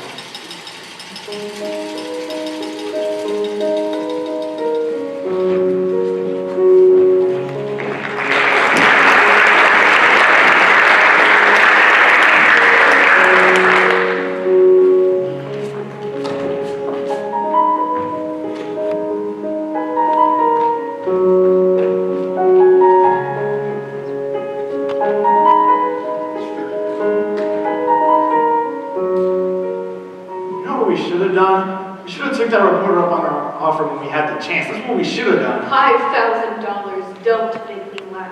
And we should have talked to them too, because I'll tell you what they'd have paid. You know what else we should have done? Would you stop telling me what we should have done? Lots of things we should have done. It doesn't do any good to think about them now. All right, keep your shirt on. What do you think? The red or the green? So what's Barry saying? Is he going to go back to the company? I like the red, but it doesn't fit so good these days. Is he going to try to talk the company up a bit? Miss Wiley thinks another interview will do the trick. So I say, let's one more, you know? If they went up to 5,000, would you take it? Let them come up, not caving in. It's called a settlement. A settlement. It's just another way for them to hide. Let them hide. Then they win. So they win. They're gonna win anyway. Nice. You have so much confidence in me. Grace, for goodness sakes, you got one lawyer working for nothing going up against 6 other lawyers who are all getting bundled. You think you have a chance? You know what I found out today? They put lead screens in the laboratory for the technicians. Did they give us lead screens? Oh, what do you think? 100 girls in a room, and they're going to spend that kind of money on us? Grace. They want to keep it all quiet.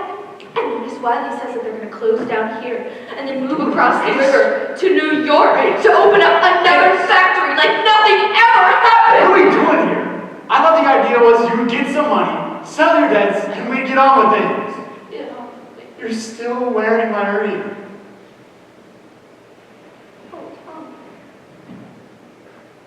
Grace, there's a house up for sale in my brother's neighborhood. 3 rooms up, 3 rooms down. It's not much, but it's a start. And you'll like it. It's already got flower wallpaper. And best of all, it's only 3 blocks from the school. The school? Oh, What would we need with the school? Plan ahead for once. Tommy, what do you think is going to happen after all this is over? I mean, do you think that things are just going to go back to the way that they were? Why wouldn't it? I see the doctor again. Uh-huh.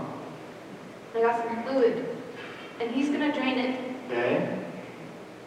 And then he says, there will be more. So we deal with it when it comes. And still more, and then more, and more, and still more. Why can't you see that? How can you talk about buying houses and getting married when you know that there's nothing? Hey! I can't think about that right now. All I want is for us to be together now. I want to come home to you at night, to my wife, my home. Too old to be living like this in-between life. I promise, Grace, I'll do whatever it takes to make it easy for you. Here, Grace, come on. I should have given it back I to you. don't want it. Tommy, please, are you gonna make me say it? Just not getting enough rest is all. That's it. You just need to get some sleep. I'll see you tomorrow. Tommy, You get some sleep. Tommy, don't you do this to me, Tommy. Tommy.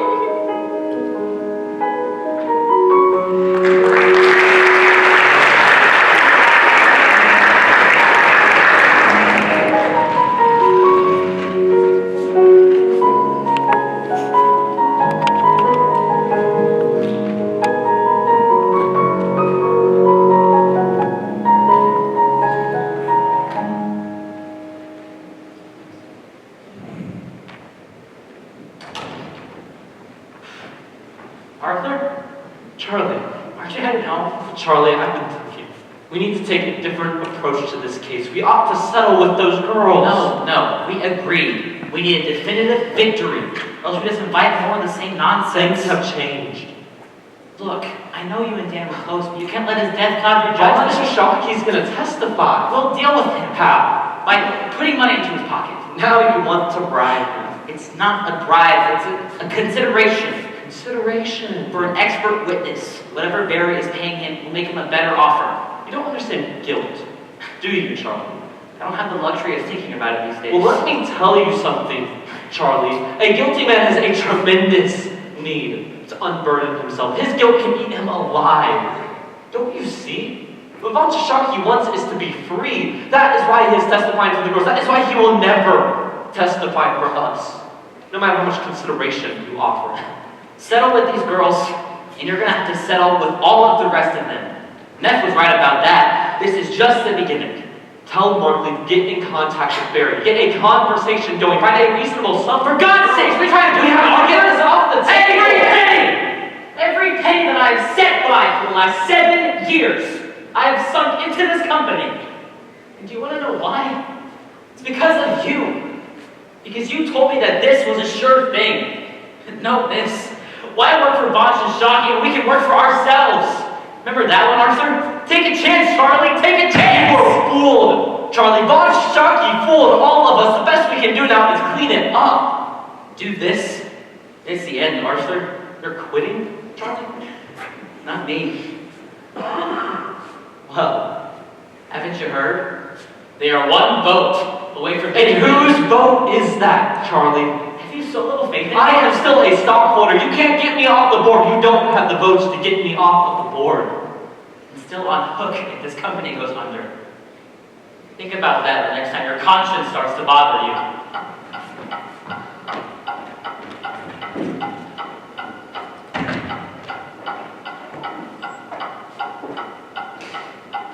March 19th, 1928. To Raymond Barry, attorney at law, from Edward Barkley, counselor, U.S. Radio. One of our key witnesses has experienced a serious scheduling conflict that makes it impossible for him to testify until April. We therefore request an extension until June. As per your request for a settlement, every case involves some humanitarian aspect. Therefore, I'm afraid that cannot be the basis for settling this one. However, I have no doubt you will be rewarded for the good work you are doing. If not in this world, then the next.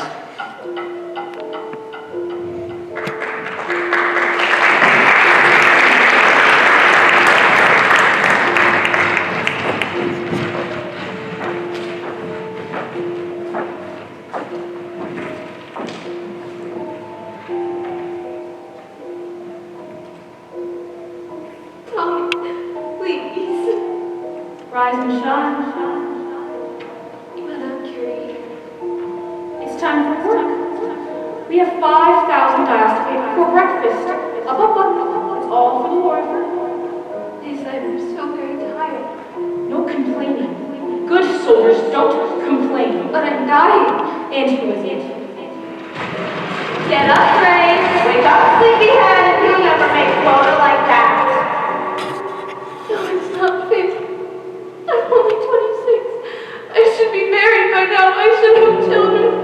My own home. We all have to make sacrifices sometimes. I know I did. But why? Why do we have to make sacrifices? Oh, it's all for science, Grace. Science, family, every life is sacrificed to something. It's just a matter of choosing which. I didn't choose. I didn't get no choice. Sure you did, Grace. Sure you did. Catherine, don't do that. What you did, Grace? She's bleeding all over the dial. It's a No problem. It's when we're dead, we die on that.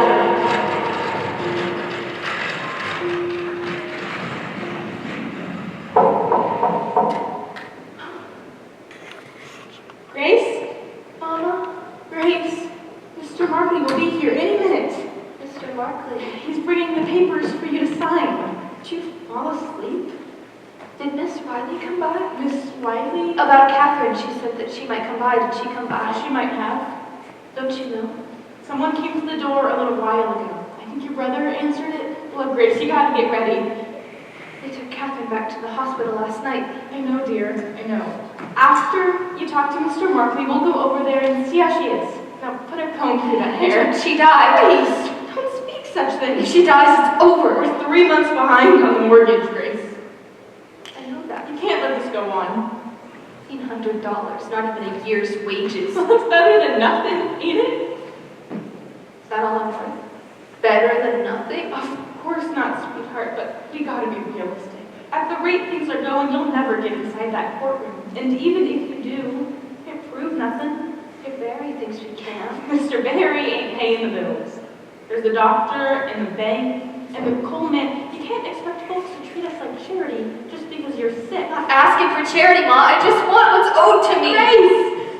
I know it feels like you're letting Catherine down, but if she decided to take the company's offer, would you hold that against her? No, you wouldn't. Now we'll take that check and pay the bills, and whatever's left you and Tom can have. A little something to get you started. Let us start, Mom. Why do you have to be so hard Please on Tommy? don't. Can't you see? He just gives me some thought of you not being with us. I have to face it. Why can't he? Do something with your hair, Grace. $250,000. What would you do with $250,000, Miss Fryer? Why?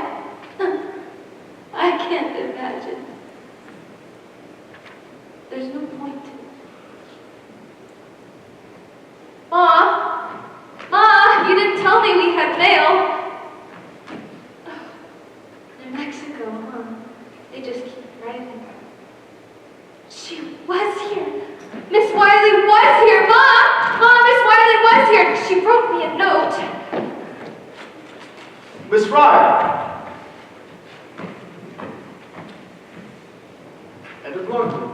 Ma said you brought two. Yes, indeed. The terms spelled out as we explained in our letter. $1,500 to you. I have a check right here. All we need is your signature. Grace, Mr. Markley is a very busy man. No, please. Take your time. I can come back tomorrow if you need, but please look it over. No. We'll do this now. What's hold harmless?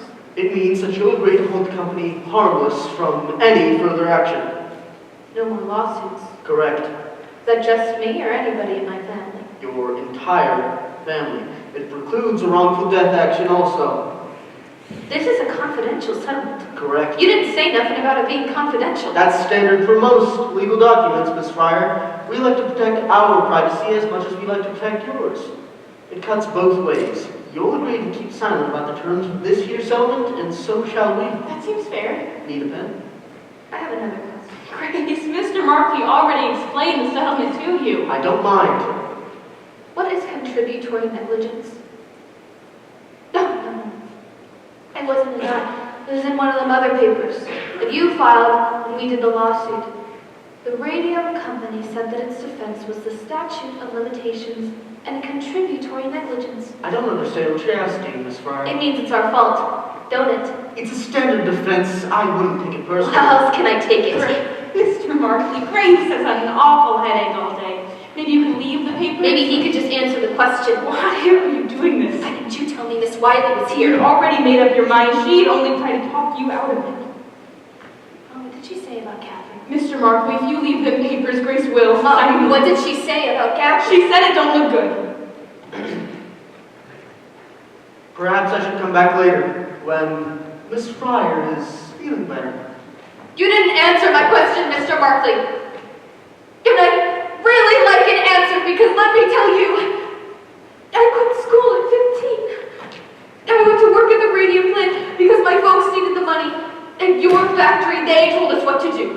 When to do it, how to do it. My folks didn't raise me to make trouble, so I didn't make trouble. I did what I was told, and I never asked questions. How do you get contributory negligence out of that? As you said, Miss Fryer, it is a standard defense. There's nothing standard about what happened to me. We deeply regret your situation, but there is simply no evidence to tie your condition to any action by the U.S. Radium Corporation. Why are you giving me this money? It's a humanitarian gesture. Humanitarian! Mr. Markley, I'll take the paper. Humanitarian! Month after month, you put us off! Delay after delay, knowing how sick we were, how tired and desperate. Humanitarian! You are just waiting for us to die! Please, stop this now. One by one, I watched my friends get sick and die in the most horrible way, and you think that I should be grateful for any spare change that they throw at me? Miss Fryer! This is a very generous offer. Under these circumstances, I would advise you to take it, because it won't be on the table for very long. What do you mean? If Miss Fryer does not sign these documents within 24 hours, we will be forced to revoke our offer permanently. Grace, he's lying. Pardon me, Miss? You're trying to tell me that if I don't sign these papers now, but I came back a week or so later and said that I'd changed my mind, you'd still rather go to court. You'd still rather some judge get a look at me and take your chances I would win on sympathy alone, 24 hours. You're just trying to bully me. Very well, then, Miss Fryer. We'll take that as a no. And we'll see you in court. Yes, you will. You will see me if they have to carry me in there. You will see me, you and Mr. Reader, both. You call that man back. I'm going to court, Mom. What are you trying to prove? You know you can't win. I want those people to look at me. I want them to look at me and explain how it is my fault I got sick working in their factory. What will that get you? Why, Mom? All my life, I have done what other people have told me to do. I quit school because you said I should. I put that brush in my mouth because Miss McNeil said I should, and I never said I don't like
thought you were making all that noise. I left messages with your housekeeper. I know you got the messages. As we are no longer in business, I thought it best not to respond. Is that what this is about? Perhaps some tea will come here. You never told us the paint was dangerous. You never said a word, not to me, not to Dan. I didn't know. You didn't know.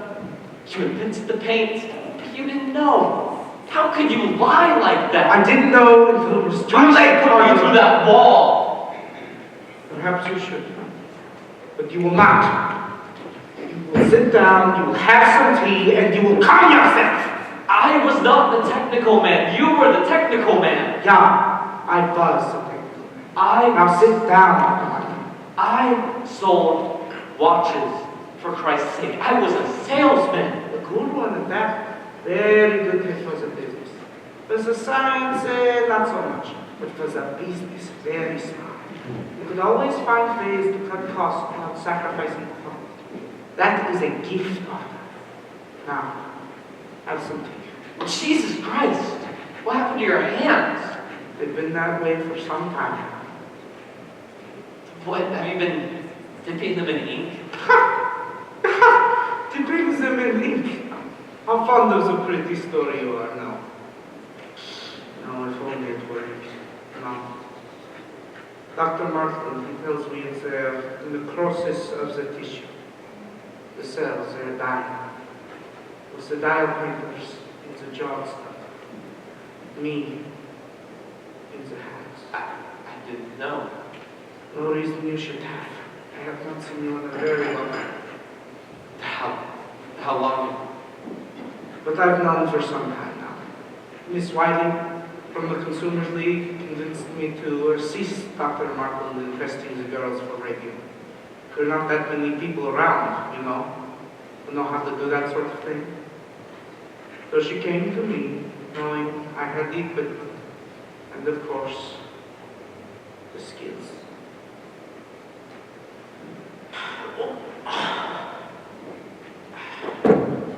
I didn't want to believe her either, Arthur. I didn't want to believe my paint could get those girls sick. So I agreed to help. Dr. Markland and I conducted the expired air tests on the girls. It's then when I found out. And my own breath registered radioactive. Now, you wish to have words? I'm sorry. Perhaps you should schedule an appointment with Dr. Markland yourself. Me? With Dr. Markland? Why? Arthur, did you not notice the glowing dust on your shoes when you went home at night? How could I not? I tracked it off the house. Be sure a good deal of it is now in your lungs. Look familiar? It's our promotional piece. An excellent promotion. How many new sales did that book account for? I didn't track it exactly, but I like to think it helped our medical market. Page 96. What? Open it up. Page 96. Page 96. The last chapter. Radium. Dangerous effects. Dangerous effects. How many articles do you have there, Arthur? 10, 15? 18. What's that first one then? I don't know. Open it up. Read it. 1906. 1906. Now let me get this straight. When you go to court, you plan to testify you had no idea that the radium was dangerous. How can you do that, Arthur, when it's in your own book? I never read it. What was that?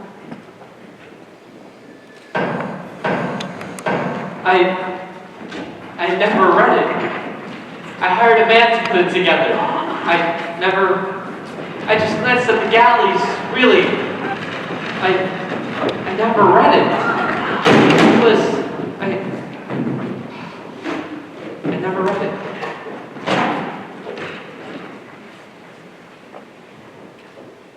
How do you mean you never read the book? It was a standard arrangement.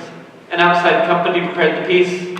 They were responsible for its content. Which you never read. I think you will find, Mr. Berry, that most company presidents don't have the time to read their own promotional pieces word for word. It has your name on it. You authorized the book's release. And you had final say over the book's content. Mr. Lee was in charge of our promotional activities at the time. I entrusted those efforts to him. Now, Mr. Reader, you testified that you started at the company in 1918. As a plant manager. And you held that position for how long? 4 years. And during those 4 years, how often did you venture into the studio? Every day. Every day. So surely you must have observed the girls pointing the brushes on their lips. I don't recall. You're saying you went into the studio every day and never once observed a girl put a brush to their mouth? I said I don't recall. You don't recall? What do you recall, Mr. Reader? You're an awfully young man, you have such a faulty memory. Objection! I withdraw. No more questions. Your witness, Mr. Markley. We have no questions for this witness, Your Honor. All right then, gentlemen. Please approach. I'm ready to issue my ruling. But, Your Honor, we have yet to present our I defense. realize that, Mr. Markley, but this proceeding is to determine standing. And I've heard enough these past 2 days to make that determination. The radium in the bones of these girls is an ongoing source of poison in their system. Nothing your witness can say will change that fact, will it? Our witnesses are prepared to testify that we could not have known about the danger. Mr. Markley, in the interest of justice, I am asking that the defense rest without calling any witnesses. All right. We can conclude this hearing today and schedule the case for trial. All right, Your Honor. Very well then. I therefore rule that the statute of limitations has not been exhausted, and that these girls have standing to sue. One more thing, Your Honor. One of our key witnesses has experienced a serious scheduling conflict that makes it impossible for him to testify until the end of summer. We therefore request an extension until June. Your Honor. Your Honor, our chief expert witness is associated with an Institute of Higher Learning, and this is simply the busiest time of year for him. We cannot expect him to appear. Mr. Markley is responsible for that situation. He is the one who has requested continuous delays. Your Honor, one of our chief expert witnesses is... Your Honor, we've already waived our right to present the hearing at this defense. Surely, you will not force us to stand trial without the presence of our key witness? All right then, Mr. Markley. Trial is set for September. This hearing is adjourned. Why can't Flynn appear? He's in Europe. Europe? He's known about this child for months. Why would he? Very clever, Edward. How long do you plan to keep this up? As long as it takes. Mr. Markley? Mr. Barron, congratulations. I had never believed the court would go for it. You know full well these girls cannot wait until September. One of them is so sick, she couldn't even appear in the courtroom today. My client has a right to make his defense. We will not wait until September, I promise you that. One way or another, we will find you on the docket. You and your expert witness. Damn. Edward, that girl is staring at me. I wouldn't worry about it. She thinks that it's personal somehow, that I wanted this to happen. How do I make her understand that I didn't mean for this to happen? You don't. You don't make her understand. You don't talk to her. She looks like death, Edward. They all look like death. Arthur? Grace, I've been this way. You won't look at me. You won't ever look at me. He just looks right past me, like I'm not even there. It doesn't matter. Grace, he heard you.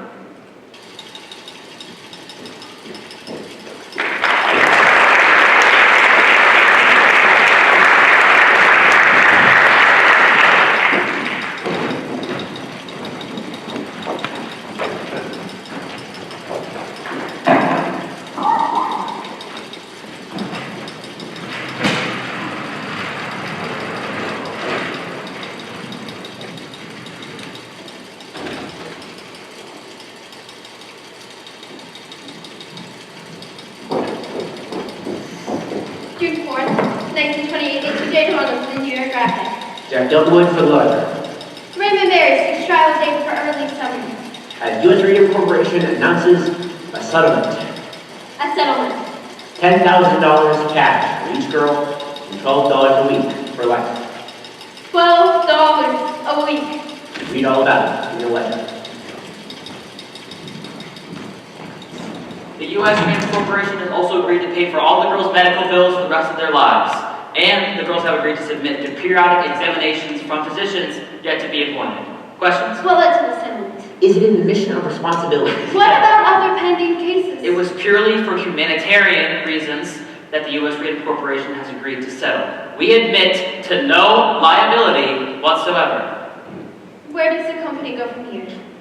The U.S. Radio Corporation is pleased to have brought this lengthy litigation to a close, and we look forward to serving this community and its customers for many years to follow. And that is C.B. Lee, President. Catherine Riley of the New Jersey's Consumer League, our press statement. Were you pleased with the outcome? Finally, these poor girls received some compensation for their suffering. But more importantly, the issue of radium poisoning has been brought to public awareness.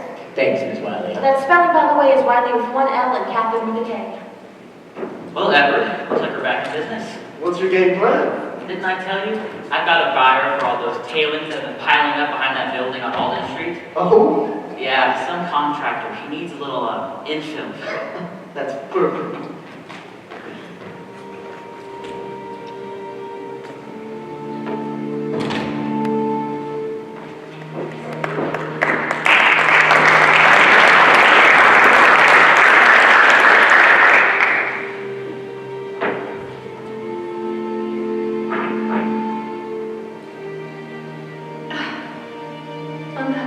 This won't do.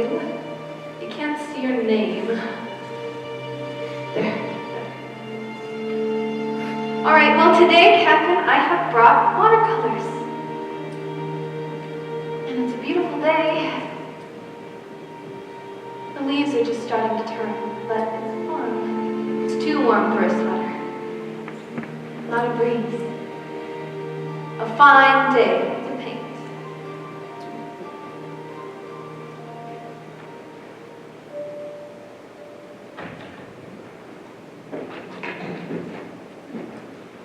Thought I'd find you up here. You were right. Wyatt, you're... Yep. Well, I guess if you want to rest in peace, this is the place to do it, huh? I guess it is. What do you call that, Grace? Watercolors. I'm a bit weak at landscapes, though. No, it's good, Grace. Nice. First thing I bought with the settlement was some paints, and then I got some oils, Big spender. and then I got a car. I didn't know you could drive. I can't. My brother drove me up here today. He's going to teach me how to drive. Grace, you want to learn how to drive? I could teach you. You got other things to do now. You know about that? Tommy, Orange just isn't that big. I gotta tell you myself. Why I came looking. I'm happy for you. For both of them. No hard feelings then? You think I have time for that? I'm glad it worked out for you. Are you glad? I mean, you don't feel like you backed down too soon, do you? No. We didn't back down. They backed down.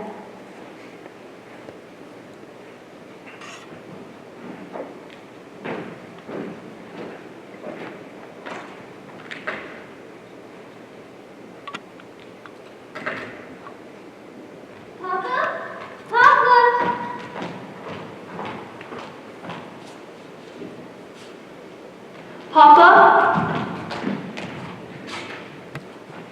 It was over here. Oh, not this again. This is where I saw her. That last time. Papa, this is morbid. I stood there for a long time. She didn't notice me at first, but then something made her look up.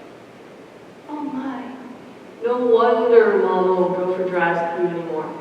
This is how you're spending your Sundays? I saw her looking at me, and I looked away. Just like at the courthouse that day. He can't bring himself to look at me. Retirement isn't good for you. We should find you a hobby. My heart started pounding. Harriet. I never knew what I would say to her if I had the chance, and then there she was. And I had my chance. So what did you say? I couldn't bring myself to speak. Said he's afraid of me. I had my chance, and I couldn't speak. He's afraid of me. Oh, Papa, that was years ago. Why don't you just forget about it? It's not like it was your fault. Nobody knew about things like that then. Science just wasn't as advanced like it is now. I think back on those days, Harriet, and I should think how could it have happened? I remember so clearly climbing the stairs to the studio on Autumn Street.